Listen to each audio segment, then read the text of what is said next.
What if the most powerful locomotives of the 19th century were photographed running without a single piece of coal in sight? And what if I could show you the exact moment that detail slipped past the historians and into a locked basement, and then everything we call industrial progress stops making sense? Let me show you where they've been hiding in museum basements and archive boxes for over 100 years. You're probably wondering how this could be possible. Stay with me, because once you see the first photograph you won't be able to unsee what's missing. I found it in a place no one was supposed to look closely, a museum basement where the air tasted like distant old paper. The fluorescent lights hummed weak and indifferent over rows of metal shelves stacked with unlabeled grey boxes, the kind that swallow history and never report back. Inside one of those boxes, under a thin layer of packing tissue that hadn't been disturbed in decades, there was a stiff, sepia photograph mounted on card. A locomotive, clear and sharp despite the age, stood on a set of rails in the middle distance, its boiler gleaming, its driving wheels tall and proud, its smokestack a dark pillar against a bleached sky. The neat ink at the bottom said one thing that should have made it boring: 1867th. At first glance, it looked like thousands of other 19th century train photographs you've seen in coffee table books and school documentaries. The engine sat 3/4 onto the camera, so you could see the front and the side, the light catching on metal, the faint blur of steam or smoke hanging in the air above the stack. There were men standing beside it in waistcoats and hats, hands resting casually on the iron, as if they were proud of what they'd built and had no idea someone like you would be staring at them more than a century later. But as my eyes traced the familiar outline of boiler, cab, wheels, something didn't line up with everything I thought I knew about steam power, where there should have been another massive car coupled directly behind the locomotive. There was nothing. You know the basic fact, even if you've never thought about it. A steam locomotive eats fuel, coal, or it goes into a firebox. Water turns to steam in a boiler, pressure builds, pistons move, wheels turn. No fuel, no fire, no motion. That fuel and the extra water needed for any meaningful journey doesn't ride in the boiler itself. It rides in a separate car hitched right behind the engine, the tender, without a coal tender. The steam locomotive is a statue, a monument, not a machine. And in this photograph from 1867, that tender simply did not exist. Behind the locomotive in the frame, the rails continued, sharp and continuous, disappearing between wooden telegraph poles into a pale, overexposed horizon, the ballast between the ties, the shadows of the wheels, the slight distortion from age. All of it told me the image was honest, mechanical, not a painter's fantasy or a reach-out advertisement. There was no on edge, no sign of cropping, no blow where a second vehicle should have been. The coupler on the back of the locomotive hung in dead air. If you've ever stared at something that should be there and isn't, you know the sensation. Your brain tries to paste it in, and when it can't, a quiet panic starts to rise. That quiet panic is what made me take the photograph upstairs. I found the museum director in his office, surrounded by framed posters of exhibitions that never mentioned anything impossible. He was an older man, the kind whose entire posture says he has seen every kind of overexcited claim from visitors and has learned to be politely bored by all of them. I put the photograph from 1867 on his desk without a word and watched his face instead of the image. His eyes went to the locomotive, moved automatically to the place where the tender should be, stopped, went back, and then narrowed in a way that told me this was not new to him. When he finally looked up, the boredom was gone. He didn't ask the obvious questions: where he'd found it, why he'd brought it, because he already knew the answers, and that was somehow worse. Instead, he said something that sounded rehearsed, like he had been waiting for the day someone would force him to say it aloud. "You noticed it," he said quietly, tapping the empty rails behind the engine with a finger that didn't quite touch the card. The tone wasn't surprise, it was resignation. The way someone might react if you just stumbled into a room with the furniture already draped in sheets. Before I could respond, he added, "There are more." It was the words themselves that unsettled me. It was the way he said more, as if he were describing a problem that multiplied every time you looked at it. The room felt smaller, the hum of the old computer on his desk louder, the air suddenly too thin. My mind raced to the usual escape routes. A misfilled promotional lineage, a test shot of a locomotive before its tender was attached, a trick of perspective that made the coal carvanish behind some obstruction. The director cut through all of that without we saying a word, as if HED heard every rationalization before and found them all insufficient. If it was just the one, he said, "I'd call it an error and forget it." He stood up without really inviting me to follow, took the photograph in his hand, and led the way back through a staff-only door I hadn't even noticed on my first pass. The corridor beyond was narrower, lined with unremarkable beige doors and humming with the sound of unseen ventilation. At the end, he fumbled with a ring of keys that looked older than anything on the brightly lit exhibition floor upstairs. Whatever lay behind the lock had the weight of repetition, of something opened rarely but always for the same uncomfortable purpose. When the door swung inward, it was like stepping behind the official version of history. I found myself in a smaller archive room, cooler than the basement, with metal cabinets that reached almost to the ceiling and a table in the center under a harsh, direct lamp. The director laid the 1867 photograph on the table, as if returning a piece to its rightful place in a puzzle, then crossed to one of the cabinets with a familiarity that told me he had done this before. He pulled out a shallow drawer, slid aside a row of envelopes, and lifted a single, thick folder bound with aging string. Without drama, he untied it and exposed a stack of photographs, each one mounted on cord, edges yellow but intact. "There are 43 of them," he said, "all before 1880. The number hung in the air heavier than the smell of dust and cardboard. 43 times, in an era obsessed with recording its own triumphs in iron and steam, someone had pointed a camera at a locomotive and captured the exact same wrongness." He spread them in a rough grid across the table under the lamp, the 1867 image taking its place among them like a missing piece finally slotted in. Different angles, different crews, different landscapes, but one identical absence, no call tenders. It wasn't a single photographic anomaly anymore, it was a pattern written in silver and paper. You're probably trying to give history the benefit of the doubt right now, the way I did in that room.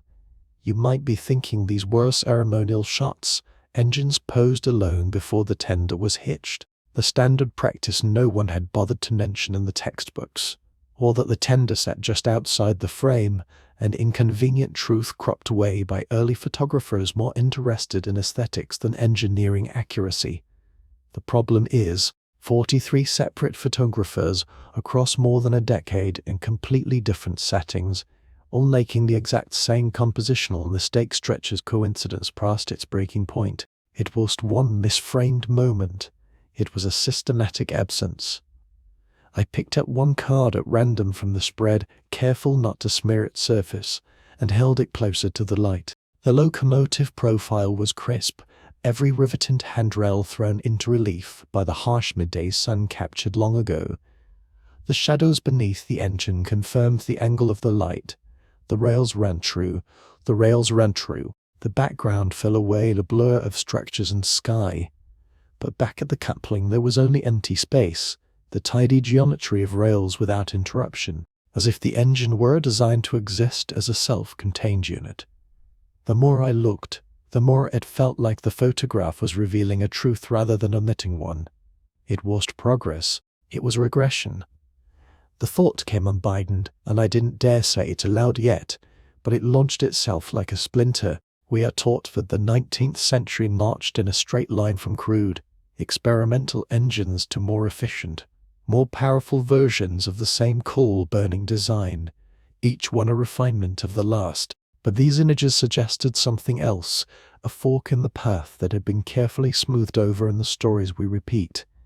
If there had been a class of locomotives that didn't rely on ragging half a train load of fuel behind them, that changed everything about how we understand energy and dependency, and that, I realized, was exactly why these photographs were not on display upstairs. The director watched me move from photograph to photograph to photograph, saying nothing, letting the silence do the work that words couldn't. His expression was that of a man seeing a marvel. It was the burdened look of someone who had carried an unanswered question for too long. When I finally asked him where these had come from, his answer was maddeningly vague. They had been in the collection long before his time, passed down, catalogued, then quietly pulled for rotation. Visitors don't like inconsistencies, he said with a dry, humorless, almost smile. They come here to feel like the story is complete. You're probably wondering how something this blatant could have passed unnoticed by railway enthusiasts, historians, engineers, the army of people who pore over every detail of old machinery. That was my next question too, and the director already had the nearest thing to an answer. Most of these images had been classified under generic labels. Early locomotives, say 1870, with no emphasis on the missing tenders. No reason to look twice. When reproductions were made for books or signage, curators favored the safer images, the ones that matched expectations. Engines obediently tied to their fuel. It was that anyone had doctored the record. They had simply curated out the questions. I picked up the original 1867 card again, the one that had started this detour, and ran my thumb along its edge. The date written in that precise slanted hand anchored it firmly in time, in a world we think we've already mapped.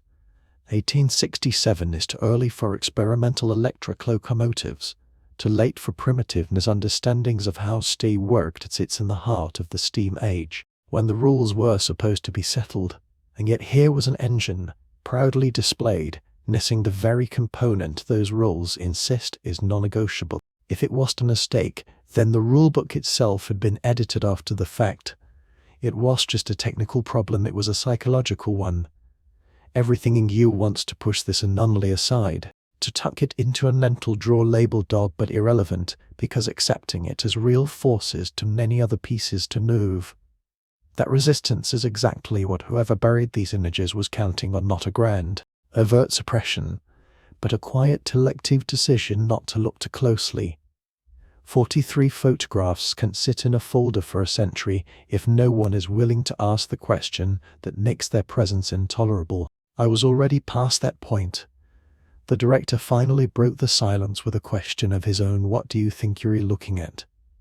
It was a trap disguised as curiosity, because any answer I gave would reveal how far I was willing to stray from the accepted narrative. I could say it was a posed engine, an incomplete unit photographed for some obscure technical purpose, and we could both walk away, relieved. Or I could admit the obvious implication: these locomotives were operating without visible fuel, and that meant our understanding of 19th century technology was, at best, selectively incomplete. I didn't answer him directly. Instead, I asked why the number stopped at 43, why there weren't hundreds if this represented a common class of machine.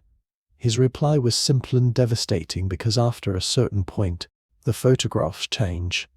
He didn't have to explain what he meant. I could picture it already: locomotives with big boxy tenders firmly attached, smoke belching from stacks, the canonical image of the Industrial Revolution. The transition, whenever it happened, had been documented too, but only the after version made it into the comfortable story. It wasn't a photographic mystery anymore, it was a timeline problem.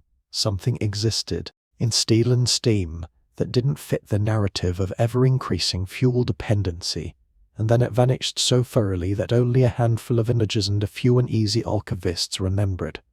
That erasure wasn't random, it was methodical, like the way an editor removes a subplot that threatens to overshadow the main story.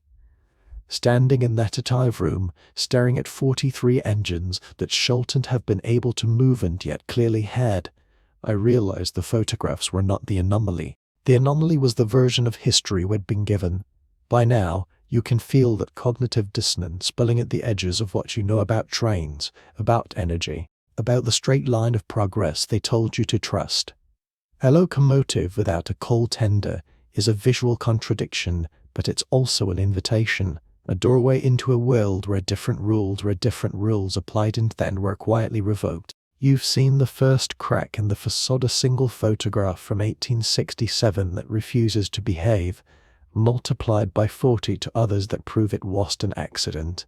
The only question left at this stage is brutally simple. If these engines weren't dragging their fuel behind them, what were they really running on? I found the next clue not in that first museum, but in a completely different archive room, on the other side of the country, in a box that wasn't supposed to exist. The catalogue entry just said miscellaneous rolling stock, as if what was inside was random, unimportant, safely dull. When I opened it, I was looking at another locomotive with no coal tender, then another, and another, different railroads, different landscapes, same impossible absence where the fuel should have been. This proved that we weren't dealing with a single photographer's mistake or a regional oddity. The anomaly was systemic, spread across multiple lines that supposedly all ran on the same dirty fuel. The next box I opened made that systemic pattern impossible to ignore. Let me show you what was inside those photographs, once you knew where to look. I found that in image after image from different railroads, the same strange configuration kept returning like a watermark you only notice on the second or third pass. There were compact engines with oversized domes, smooth boiler casings without the usual pipework, and roofs fitted with geometric patterns of metal and lattice that didn't match any standard catalogue of steam equipment. Some showed almost no smoke at all, even when the locomotive was clearly under load, pulling a full rake of carriages or freight wagons on an incline. This meant the photographers had captured something the official diagrams never admitted: trains operating at full power without the expected signature of combustion. To understand how serious that contradiction was, I needed someone who could strip the romance out of these images and leave only physics. I needed an expert who could tell me, without flinching, whether what I was seeing was even theoretically possible. I found him in a quiet office stacked floor to ceiling with technical manuals and engineering drawings, the kind of room where the dust feels heavier because it's mixed with graphite and old oil. Marcus Wellington had the letters after his name, and the kind of reputation that makes rail companies and universities listen when he speaks, which was exactly why I needed him.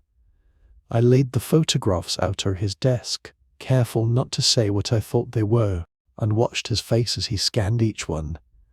"There should be a coal tender here," he said finally, tapping the blank space behind the first engine, then moved to the next photo, and the next. When he looked up, his verdict was brutally clear. "These locomotives cannot be operating as photographed," he said. It wasn't a cautious academic quibble, it was a confession that the visual record contradicted everything he'd been taught. He walked me through the basics as if speaking to a jury. A conventional steam locomotive needs fuel, water, and air, and the relationship between them is unforgiving. Without a coal tender, you lose your primary energy source. Without visible smoke and a heavy load, you lose your combustion signature. Without space for additional hidden fuel, you run out of options. You cannot pull that weight on that gradient for that distance with nothing but the main boiler and no tender," he said, tapping the photograph again. This proved that either the photographs were aged, which made no sense, or the locomotives were getting their energy from somewhere we weren't accounting for. But the most disturbing part was what he did next.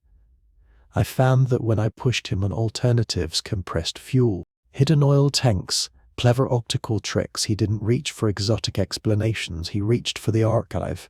He opened a drawer, pulled out a battered folder, and spread out official diagrams of standard locomotives from the same decades as my photographs. Every one of them showed the familiar pattern: boiler, cab, coal tender, water capacity, exhaust stack. Nothing like the compact, self-contained engines in the images it brought. "If this configuration existed in any official capacity," he said quietly, "it would be here, in these drawings, in these standards." This meant the official record had been scrubbed clean of whatever variation I had stumbled onto. He closed the folder with a kind of weary finality, but he hadn't seen what I was about to show him next. Because it was just the photographs that didn't fit. I found written corroboration buried where no one was looking for it, not in glamorous monographs, but in the footnotes and dependencies of forgotten technical journals. Tucked between routine reports on boiler maintenance and track gauge tolerances were scattered references to anomalous steam generation on certain experimental lines. The language was clinical but uneasy. Excess pressure observed under nominal firing, sustained output in apparent absence of fuel consumption, efficiency values inconsistent with standard calorific calculations. These weren't the words of mystics, they were the reluctant admissions of engineers who knew the numbers didn't add up. Taken together, they proved that the photographs weren't flukes. People at the time had noticed that something about these systems was quietly breaking the rules. And then, just as quickly, the mention stopped. Let me show you how that silence looked on paper.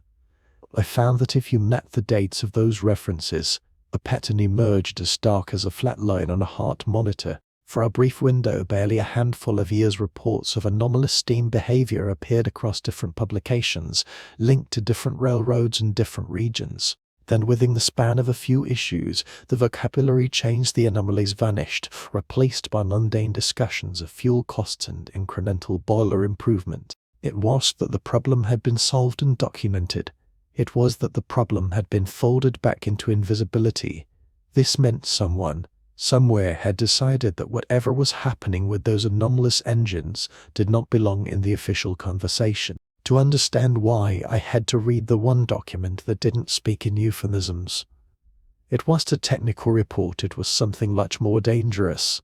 I found it misfilled in a box of routine correspondence. Pages browned and brittle, the ink just faded enough that you had to lean in to catch every word. It was a letter written in an impatient, slanted hand, signed by a man named Edward Sterling. The header was unremarkable, the kind of bureaucratic formality designed to make your eyes glaze over, but the body of the text was anything but routine. Within a few lines, he was no longer discussing schedules or tariffs, he was confessing to a program of deliberate dismantling. He used a phrase that snapped everything else into focus: the destruction of atmospheric systems presently affixed to the motive stock. Those 5 words rewrote the photographs, the diagrams, and the anomalous reports in a single stroke. It wasn't just that Sterling admitted to removing equipment, it was the way he described it, as if he were overseeing the quiet terrasure of an entire way of moving through the world. He spoke of systematic elimination, of removal of aerial collectors and associated induction apparatus, terms that may sound obscure, but when set against the photographs of locomotives with elaborate roof structures and no-coal tenders, they become devastatingly clear.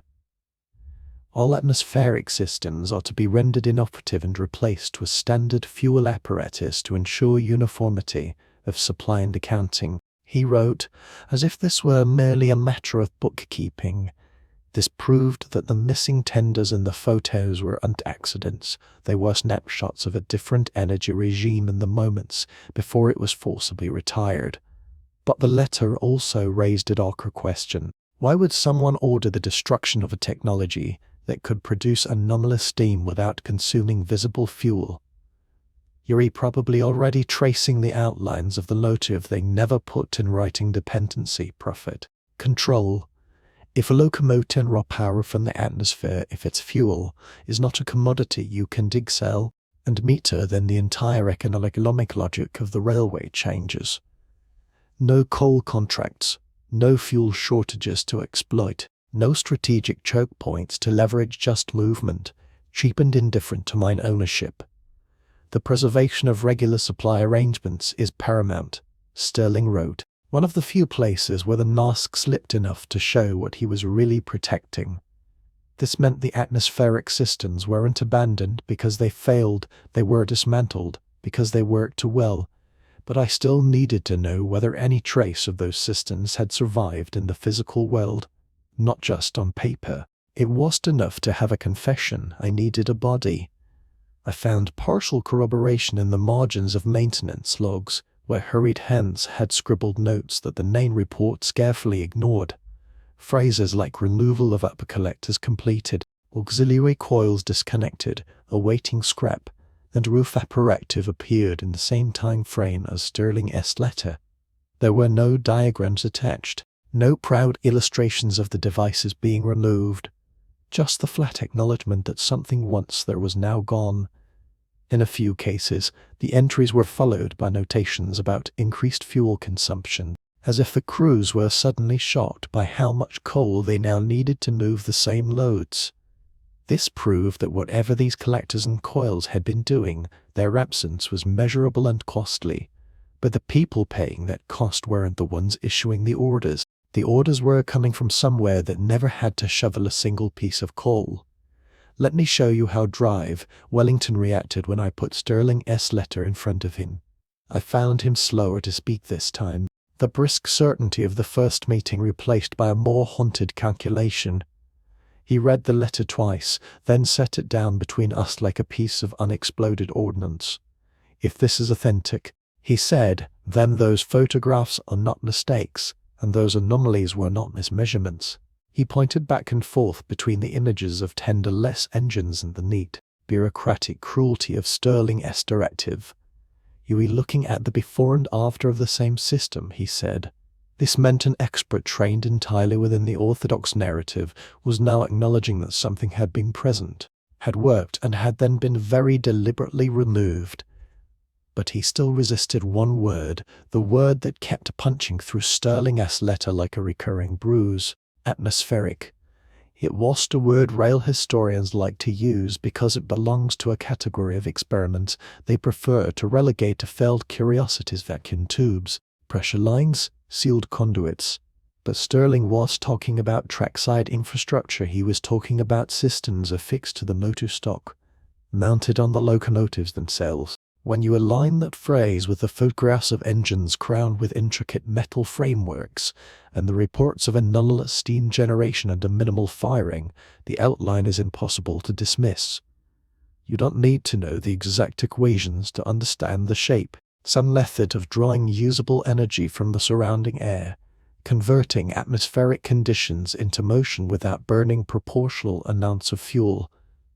This proved we weren't just dealing with marginal efficiency gains, we were looking at a different paradigm of power.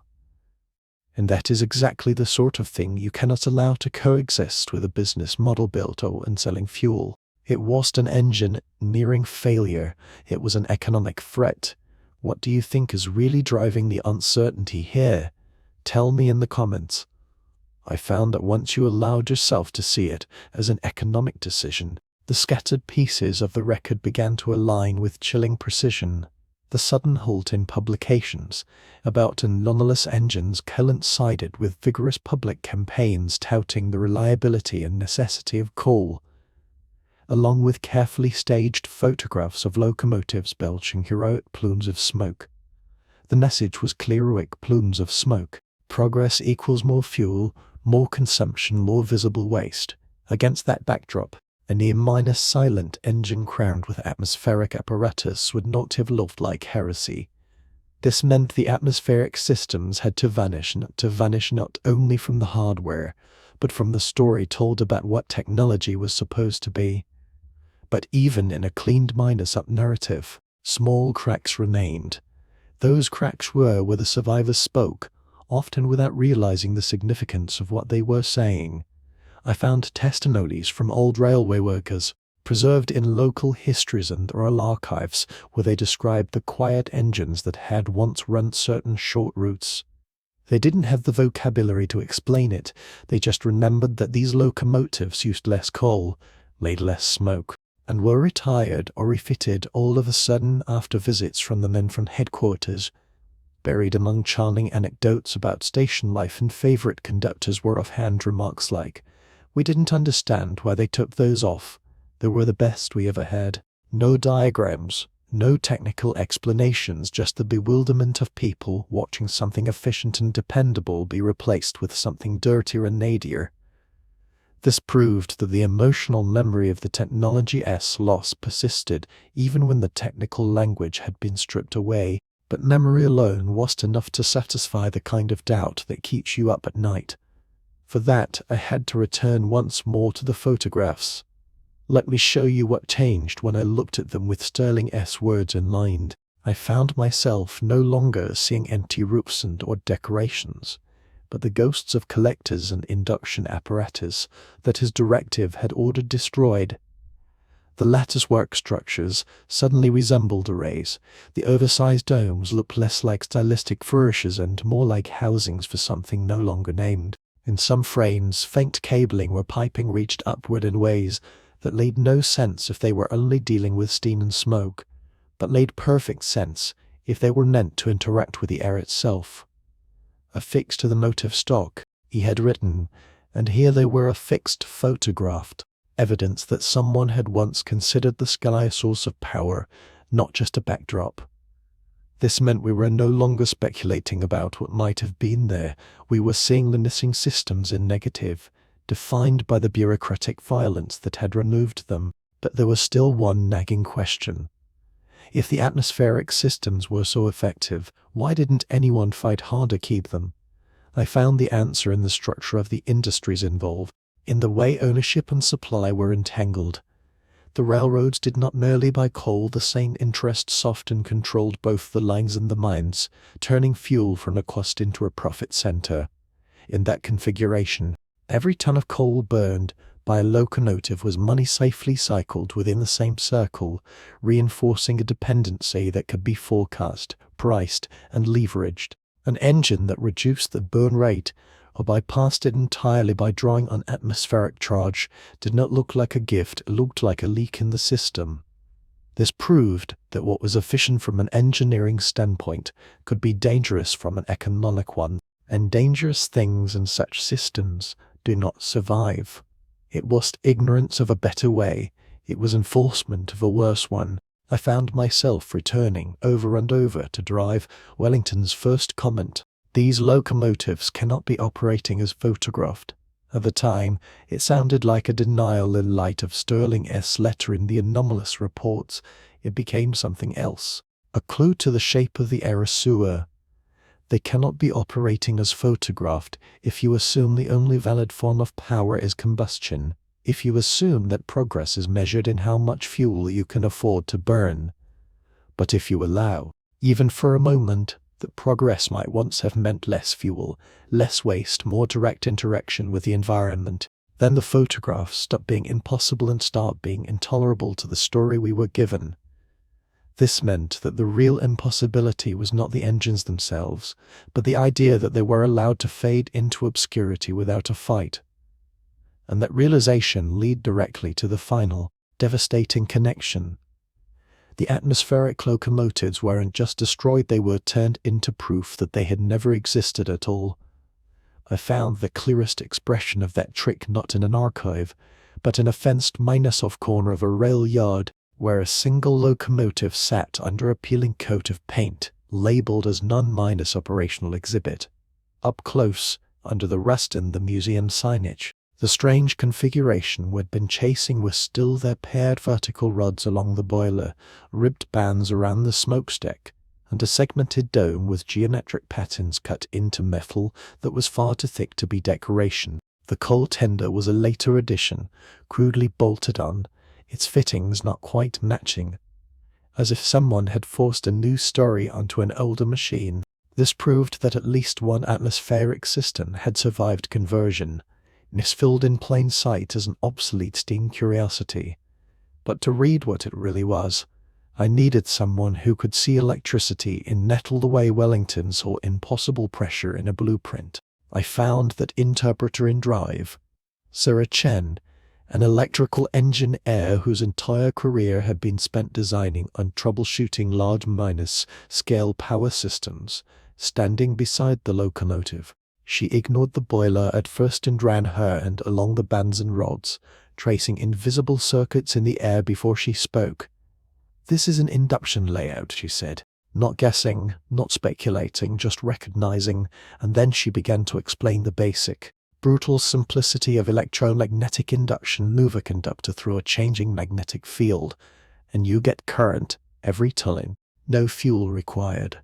To her, the rods were not ornament, they were conductors, the ribs were coils, and the dome was a capture point where atmospheric charge could be gathered and pulsed into the system below. It was the decorative crown on a steam engine. It was the point where the sky itself entered the circuit. Let me show you how Chenna's reading rewired everything we thought we knew about the machine. Following her finger, we traced a path from the dome down through insulated brackets into the frame, where thick structural members doubled as massive bus bars, distributing potential along the chassis. At key points, those bars wrapped in tight spirals around iron cores primitive but effective transformer shapes before feeding into assemblies clustered near the driving wheels where motion, field, and metal all intersected. They're using the movement of the train itself to modulate the field, she said, explaining that by shaping the conductors and moving them through the Earth's natural magnetism and atmospheric charge, you could reinforce induction instead of fighting it. This meant the locomotive was not simply burning fuel to boil water, it was harvesting motion and environment together, closing a loop that standard history insists never existed. I found the same geometry, once I knew how to look, embedded in the old photographs that had started this entire investigation. The bands around the stacks, the thin minus-like protrusions along the boiler, the latticework connecting domes and cabins, all of it, in image after image, reflected the same logic Chen had outlined, like different dialects of a single electrical language spread across supposedly separate rail companies. When we overlaid the silhouettes of these Tartarian locomotives from different continents, the match was too consistent to dismiss as coincidence. The collection of decorative elements fell into alignments that made electrical sense. This proved that the atmospheric system was not an isolated experiment but a standard, replicated design philosophy, present wherever that civilization's hand had touched rail technology. And once we accepted that, we could finally map not just where it existed, but when it disappeared. Let me show you what the disappearance looked like when we turned the photographs and documents into a timeline. At the beginning, the record is rich, multiple lines, multiple regions, all showing engines with atmospheric fittings and minimal visible fuel infrastructure, as if that way of moving through the world was simply normal. Then there is a narrowing, fewer such machines, more conventional tenders, and if the ideas do happen to lingers, more retrofits where the atmospheric hardware is still visible but partially stripped or disconnected, sitting like scars on the metal. Finally, there is the silence, a point beyond which every surviving image shows only familiar steam profiles, coal taken for granted, the atmospheric architecture either removed or left as meaningless ornament. It was a slow drift away from a failed technology. It was a cliff, a sharp edge where something that worked vanished from the official record almost at once. I found that the edge of that cliff aligned with another set of records, the kind that are not about technology at all, but about ownership. When we laid the disappearance of atmospheric locomotives against the consolidation of rail companies, the same pattern repeated wherever independent or locally controlled lines were absorbed into larger trusts. The atmospheric machines vanished first, and investments in coal infrastructure surged in their wake. Board minutes and shareholder reports from that period repeated the same cold phrases about securing fuel supply and vertical integration. Language that reads like simple business until you know what was being cut away to make room for it. This meant the erasure of atmospheric systems was not an unionization, it was a condition of acquisition, a requirement for becoming part of a new, fuel-minus dependent order. It wasn't chaos that buried Tartarian technology, it was strategy. Let me show you how brutally simple that strategy becomes once you strip off the euphemisms. The same names that controlled the expanding rail empires also held major stakes in coal extraction and, later, centralized power generation, the very industries that could not coexist with a technology that drew energy from the ambient environment. A locomotive that could move by interacting with atmospheric charge and electromagnetic induction didn't just threaten coal profits, it threatened the entire logic of dependency. Those profits were built on the idea that movement, heat, and light must always be rented from someone who owns the source. By dismantling the atmospheric systems and standardizing coal consumption, the new owners didn't just change how trains ran, they rewrote what progress was allowed to mean. It wasn't innovation that won, it was the version of the future that guaranteed a bill at the end of every journey. I found that once you recognized this pattern on the rails, you started seeing it everywhere Tartarian influence had once been suspected. Buildings whose domes and spires echoed the locomotive capture points were stripped of elements and rebranded as purely aesthetic fountains that might once have been part of distributed hydraulic, were energetic, connected and left as monuments to nothing. Where the old geometric patterns survived in stone and metal, their function was erased from textbooks, explained away as mysticism or eclectic ornament, while the practical, fuel-based replacements was celebrated as rational and scientific. This proved that what happened to the locomotives was not an isolated cleanup of obsolete hardware, but part of a systematical elimination of any technology that lessened dependency on centralized fuel and power. The trains were only the most visible victims because they had moved in public where too many people might remember. Let me show you what that realization does to your sense of history and why, despite the devastation, there is a strange kind of comfort in it. Once you accept that a different trajectory existed, one where motion and power leaned on atmospheric charge and induction instead of combustion, the contradictions of our current world make a darker kind of sense. The dirtier, noisier, more fragile systems were not the best we could do, they were the most profitable for a few. The odd doesn't just come from imagining trains gliding across continents with minimal fuel, it comes from sensing the vast, quiet intelligence of a civilization that designed for alignment with its environment, only to be overwritten by one that designed for control. Understanding the conspiracy doesn't undo the loss, but it rescues us from the lie that this was the only possible outcome, that dependency was inevitable. And that brings us back, finally, to the photograph that was supposed to be impossible to be impossible. I found myself looking at that image again, an 1867 locomotive without a coal tender, under a sky now heavy with meaning, and seeing not an error, but a confession that slipped through before the edits were complete.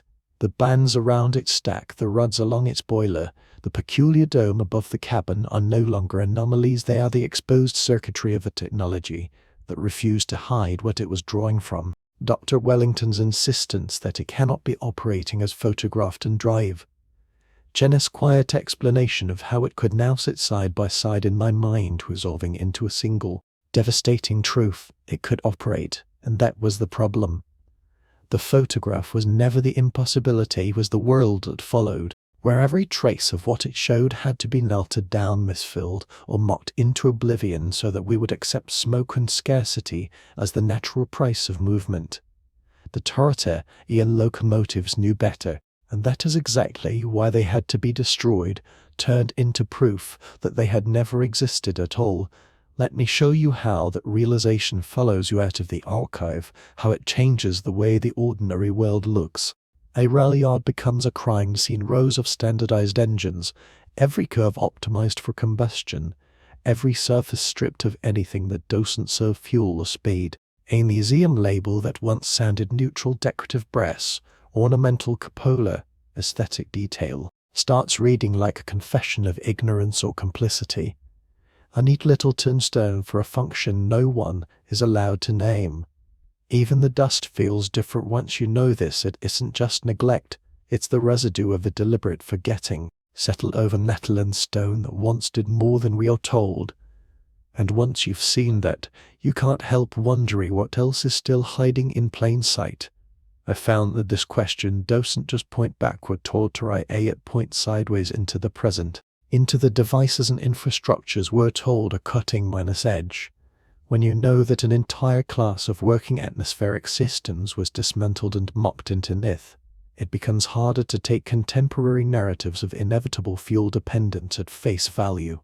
You start to notice how quickly any truly independent approach to energy is either bought, buried, or ridiculed, following the same pattern that claimed the locomotives and mirrored domes and spires. The past stops being a distant, settled story and becomes a live pattern that keeps trying to repeat itself through us. And that is where your role in this investigation quietly begins. Let me show you why that role matters more than any single photograph or letter we've uncovered. The people who rewrote this history understood something crucial. If you control what counts as real in the past, you control the range of futures people can imagine for themselves. By erasing evidence of atmospheric charge and induction as everyday tools, they didn't just steal machines, they stole reference points. Examples are engineers and dreamers might have used to justify building differently. Every time someone looked at a coal-belching engine and thought, "This is just how it has to be," they were unknowingly repeating a script written in those boardrooms and trust agreements. Breaking that script starts very simply with refusing to let the erased remain invisible. I found, in the end, that this is the most disturbing and the most empowering part of the story. The technology is gone, but the ability to recognize its absence is not. That 1867 locomotive, the domed stations, the stripped fountains, the misfilled letters, all of them from a rail that only exists because someone failed to destroy every last piece, because dust and human forgetfulness cut both ways. We cannot resurrect Tartarian locomotives from photographs and scorched contracts, but we can refuse to let their destruction stand as proof they never ran, never drew quietly from the sky instead of the mind. The photograph that was supposed to be impossible is now a mirror, reflecting back not just what they took, but what we are still capable of refusing to lose again, and what you choose to do with that